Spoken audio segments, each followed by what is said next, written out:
Ang mahalagang Dao Jade ay likas na isang uri ng jade stone ngunit sa isang simpleng pagwagayway ng manggas ni Ming ay agad niyang pinagana ang kanyang inscription supernatural power kaya sa isang iglap ay nagbago ang jade stone at naging isang inscribed jade stone na nagsilbing sentro at pundasyon ng buong Grand Array.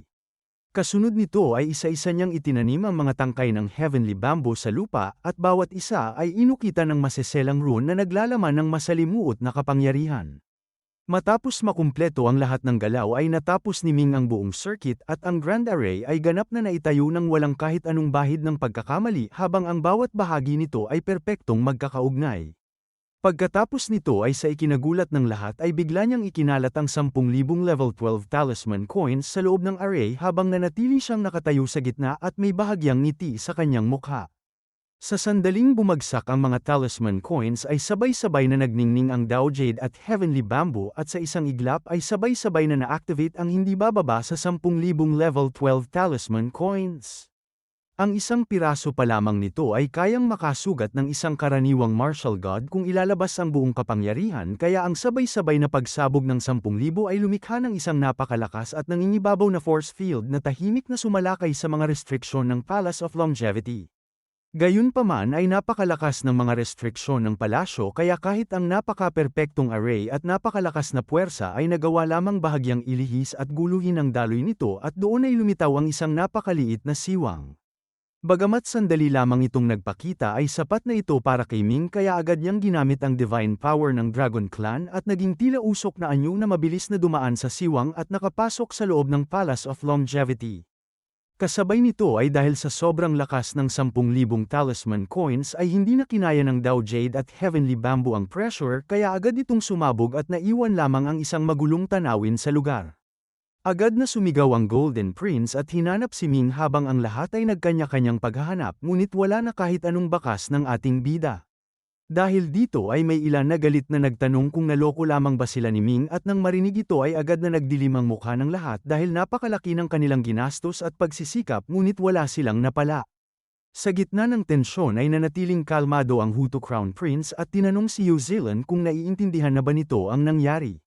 Si Yu Zilan ay labis na namangha sa kahusayan ni Ming sa pagbuo ng array kaya hindi nito agad napansin kung paano nawala ang ating bida ngunit bilang isang dalubhasa ay agad nitong pinag-isipan ang sitwasyon at ipinaliwanag na kung tama ang kanyang hinuha ay nakapasok na si Ming sa loob ng Palace of Longevity. Dahil dito ay sabay-sabay na nagulat ang lahat ng prinsipe at napagtanto na tunay silang nalinlang ng ating bida kaya galit na galit ang Golden Prince at ipinahayag na hindi niya ito palalampasin dahil bilang isang miyembro ng Golden Guard ay hindi katanggap-tanggap ang ginawa ni Ming. Sa kabilang banda ay nanatiling kalmado ang Asher Dragon Prince at ipinahayag na kahit nakapasok man si Ming ay hindi pa rin tiyak kung makakalabas ito ng buhay at kung sakaling makalabas man ay isa lamang itong karaniwang tao na hindi makakatakas sa kanilang kapangyarihan. Sumang-ayon ng iba pang prinsipe dahil bilang pinakamalalakas na puwersa sa Tianyuan ay naniniwala silang walang lugar para kay Ming at saan man ito magtago ay hindi ito makakatakas sa kanilang paghabol. Samantala ay wala sa isip ni Ming ang lahat ng ito. Ipinaalam ng Heavenly Will kay Ming na ang palasyo ng Emperor ay hindi isang pangkaraniwang lugar kaya likas lamang na kailangan niyang makapasok dito kahit ano pa ang maging kapalit. Sa kabutihang palad ay nagtagumpay siya at nakapasok sa loob ng Palace of Longevity sa huling sandali bago tuluyang magsara ang pagkakataon. Ang mga pintuan ng palasyo ay nananatiling nakasara ngunit wala ng restriksyon sa pagitan niya at ng mga ito kaya agad niya itong sinubukang itulak. Sa sandaling mahawakan niya ang napakalaking pintuan ay agad niyang naramdaman ang napakabigat na pressure na tila hindi ito isang simpleng pinto kundi isang napakalaking bundok. Kahit ang lakas ni Ming na lampas sa 1,000,000,000 kilo ay tila walang silbi sa harap nito kaya huminga siya ng malalim at buong lakas na itinulak ang pinto ngunit hindi ito kahit bahagyang gumalaw. Hindi siya sumuko at muling sinubukan kaya pinagana niya ang Violent Secret Crystal at biglang sumabog ang kanyang lakas bago niya muling itinulak ang pinto. Sa pagkakataong ito ay yumanig ang lupa at bahagyang gumalaw ang pintuan at dahan-daang nagbukas ng isang maliit na siwang. Sinubukan pa niyang itulak muli ngunit tila naipit na ito kaya hindi na ito gumalaw ngunit sapat na ang siwang para sa kanyang layunin kaya agad siyang nagbago ng anyo na parang usok at mabilis na dumaan papasok. Pagpasok niya ay kusa ring nagsara ang pintuan sa likuran at muling naging ganap na selyado. Sa loob ng pangunahing bulwagan ay tila pumasok siya sa ibang mundo dahil ang kapaligiran ay parang isang hiwalay na espasyo kung saan maliwanag ang araw sa itaas at may mga ulap sa kalangitan habang sa lupa ay makikita ang mga ibon na umaawit at mga bulaklak na namumukadkad na napapalibutan ng mga bundok at ilog. Inilibot ni Ming ang kanyang paningin at napansin na bukod sa likas na tanawin ay wala siyang makitang anumang gusali sa paligid kaya agad niyang pinakawalan ang treasure hunting mouse at ipinagkatiwala dito ang paghahanap. Ngunit matapos nitong igalaw ang kanyang maliit na ilong ay bigla itong umatras na tila takot at mabilis na bumalik sa loob kaya nagtaka si Ming at tinanong kung may panganib ba sa paligid. Sa sandaling ito ay isang malakas na ungol ang umalingawngaw at isang itim na anino ang sumugod sa kanya ng napakabilis at may bigat na parang bundok kaya kung hindi matibay ang kanyang katawan at hindi siya pinoprotektahan ng Ruyi robe ay tiyak na nadurog na siya sa lakas ng bangga. Naramdaman niya ang mabahong hangin na tila may kasamang laway habang sinusubukan niyang kumawala ngunit lalo lamang bumibigat ang bagay na nakadagan sa kanya at halos hindi na siya makahinga. Dahil sa lakas ng kalaban ay napagtanto niyang walang saysay ang paglaban kaya tumigil siya at naghintay dahil hindi naman siya tuluyang sinaktan. Nang sa wakas ay mabuksan niya ang kanyang mga mata ay nakita niya ang isang napakalaking itim na aso na mas malaki pa sa isang baka na malamig na nakatingin sa kanya. Ang balahibo nito ay makintab at ang mga pangil ay kumikislap habang ang mga paa nito ay makapal at mataba na mas kahawig pa ng paa ng leon kaysa aso. Nang makita na isa itong aso ay bahagyang gumaan ang pakiramdam ni Ming kaya sinubukan niyang ipakita na wala siyang masamang intensyon at ipinahayag na magkapareho lamang sila ng panig. Ngunit malakas na umalulong ang aso na malinaw na hindi siya kinikilala kaya wala siyang nagawa kundi magpahayag na naririto siya upang hanapin ang emperor. Dahil dito ay tila nagulat ang malaking aso at nagpadala ng divine thought upang tanungin kung kilala ba ni Ming ang kanyang master. Sa sandaling ito ay nayanig ang isipan ng ating bida dahil kung ang emperor ng sinaunang heavenly court ang master nito ay nangangahulugan na ito ay isang sinaunang nilalang na nabuhay ng napakatagal kaya hindi niya maiwasang makaramdam ng matinding kaba habang tinitingnan ito. Nagpatuloy ang aso sa pagtatanong kaya ipinaliwanag ni Ming na hindi niya kilala ang emperor at batid lamang niya na ito ay isang sinaunang nilalang mula sa nakalipas na panahon. Nang marinig ni Ming ang sinabi ng malaking itim na aso ay agad itong nagreklamo at ipinahayag na walang katuturan ang tinutukoy na sinaunang panahon dahil sandali lamang umano itong natulog ngunit naging sinaunang tao na agad ang kanyang master. Dahil dito ay nagtanong ang ating bida kung gaano katagal itong natulog ngunit nalito ang aso at hindi matiyak ang sagot kaya sinabi nitong maaaring 3 araw o 3 taon lamang ang lumipas. Sa puntong ito ay napaisip si Ming at nagtanong kung posible bang umabot ito ng 300,000 taon o kahit 500,000 taon kaya bahagyang nang inig ang aso at nagkwento na minsan ay naging sakim ito at ninakaw ang eternal divine brew ng kanyang master at matapos ito ay napunta ito sa loob ng pupa ng dragon butterfly kung saan ito nakatulog nang hindi na muling nagising. Dahil dito ay unti-unti nitong napagtanto na maaaring totoo nga na daan-daang libong taon na ang lumipas kaya agad nitong pinukpok ang dibdib ni Ming at sabik na hiniling na ikwento ang lahat ng nangyari sa mga panahong ito. Dahil sa bigat ng bawat paghampas ay napasigaw sa sakit ang ating bida at halos hindi makahinga kaya napilitan siyang ngumiti ng mapait at hiniling na tigilan muna siya upang makapagsalita. Sa huli ay nagsimula siyang magkwento tungkol sa pagbagsak ng Ancestral Origin Continent at ang mga sumunod na panahon na dinaanan ng Tianyuan Continent pati na rin ang panahon ng sinaunang Heavenly Court. Ipinagpatuloy niya ang pagsasalaysay hanggang sa panahon ng God-slaying era at ang Five Elements Divine Dynasty era bago niya ipinaliwanag ang kasalukuyang kalagayan kung saan sabay na umiiral ang 5 Great Dynasties at ang 4 Divine Lands.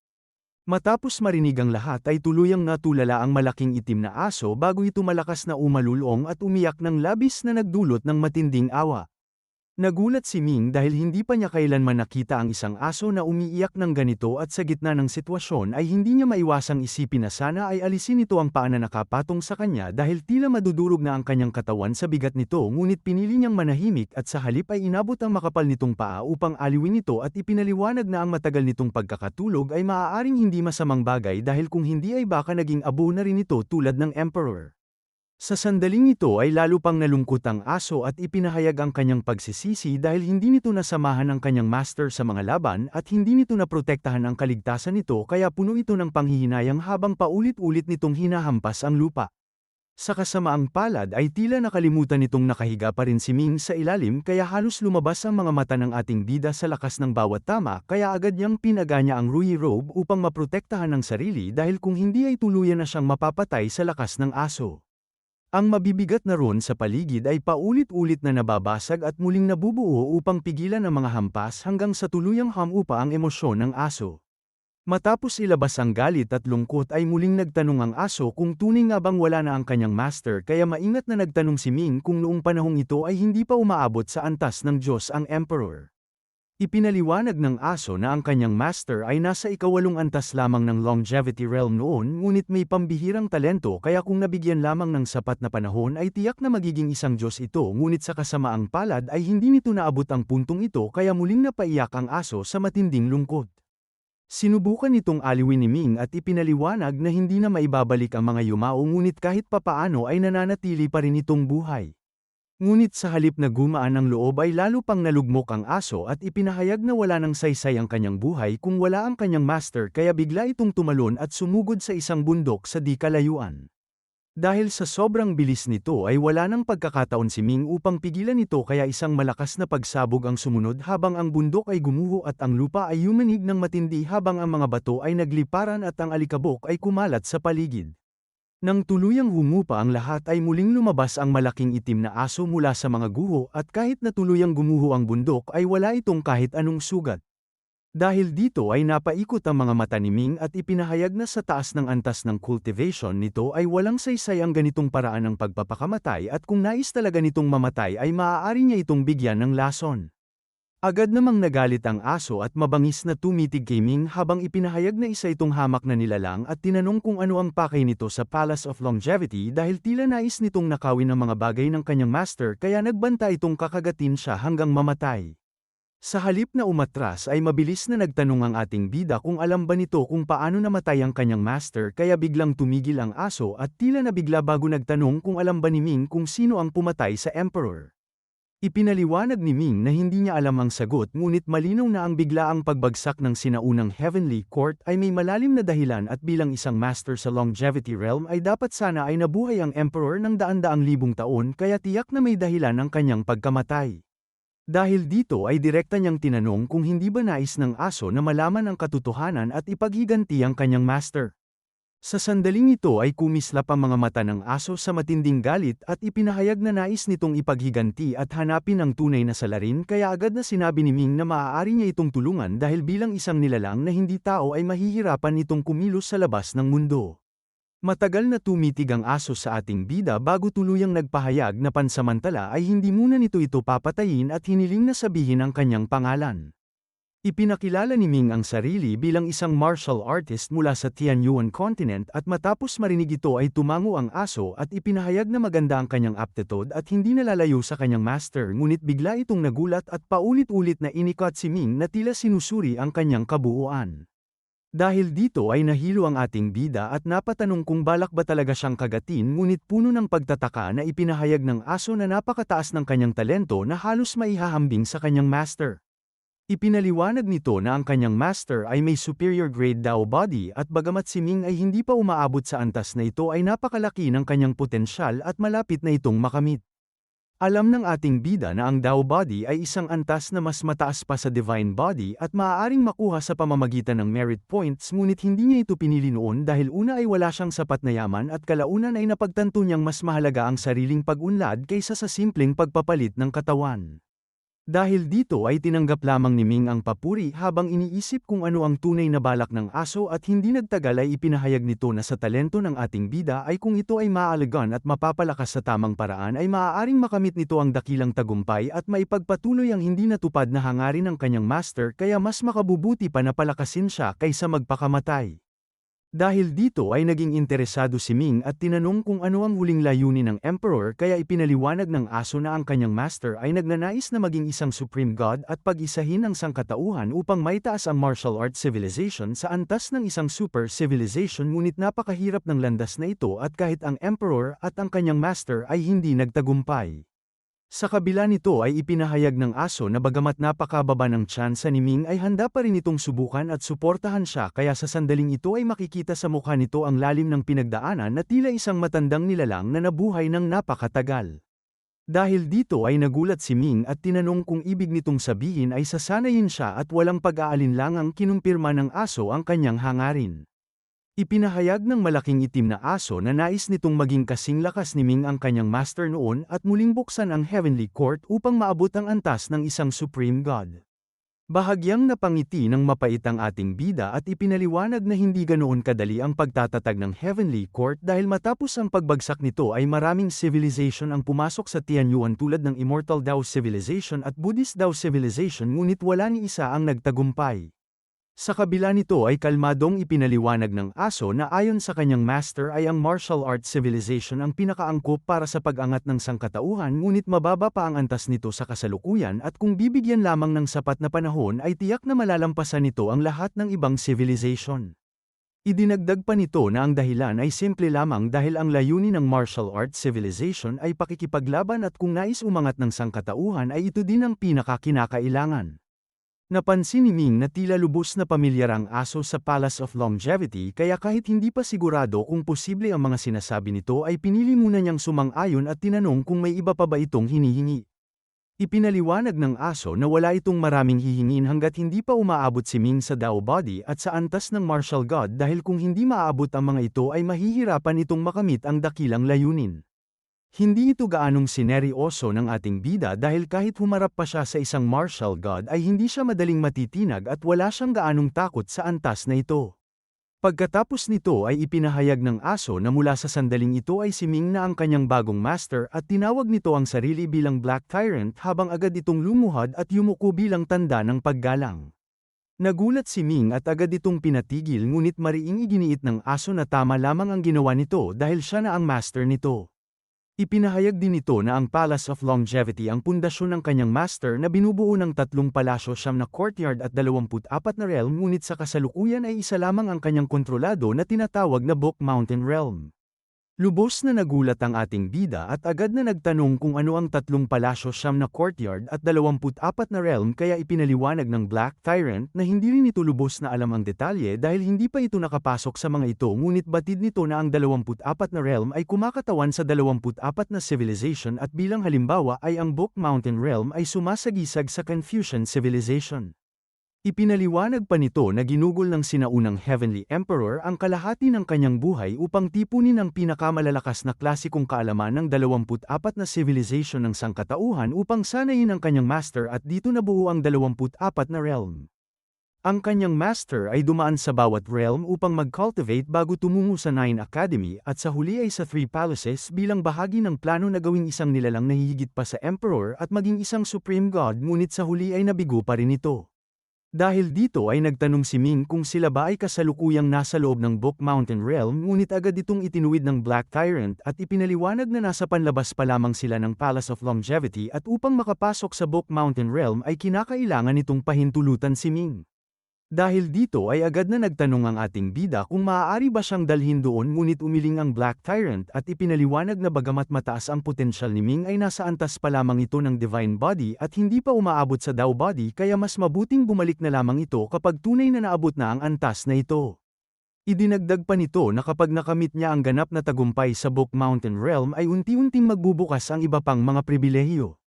Matapos sabihin nito marahas na hinampas ni Heiba na kilala bilang Black Tyrant ang noo ni Ming at agad na lumitaw ang isang napakakomplikadong restriction sa kanyang mental world na tila bumalat sa kanyang kamalayan. Biglang nagulat ang ating bida at nagtanong kung ano ang ginawa sa kanya dahil malinaw niyang naramdaman ang kakaibang pagbabago sa loob ng kanyang isipan. Ipinaliwanag ni Heiba na isa lamang itong maliit na restriction at kapag umabot na si Ming sa Dao Body stage ay kusa siyang dadalhin ito sa Hall of Longevity sa malamig na pinahintulutan ang kanyang pag-alis. Sa sumunod na sandali ay nakaramdam ng matinding hilo si Ming at bigla siyang napunta sa Void Realm. Nang magmulat ang ating bida ay napansin niyang wala ni isang tao sa paligid kaya malinaw na hindi ito ang lokasyon ng Longevity Palace dahil kung nagkataon ay matagal na sana siyang napunit at napatay ng Golden Prince at ng grupo nito. Napailing na lamang si Ming habang iniisip na nasayang ang pagpunta doon dahil wala siyang anumang nakuha sa kaagad na umalis sa Void Realm. Kasabay nito ang pisikal na katawan ni Ming ay nailabas na ni Jiang Zhu mula sa inn at mabilis silang lumilipad papunta sa White Tiger Dynasty. Nang magising ang ating bida ay naramdaman niyang may isang malambot at mabangong katawan na may bitbit sa kanya habang mabilis silang gumagalaw sa ere kaya agad siyang nagtanong kung bakit sila umaalis.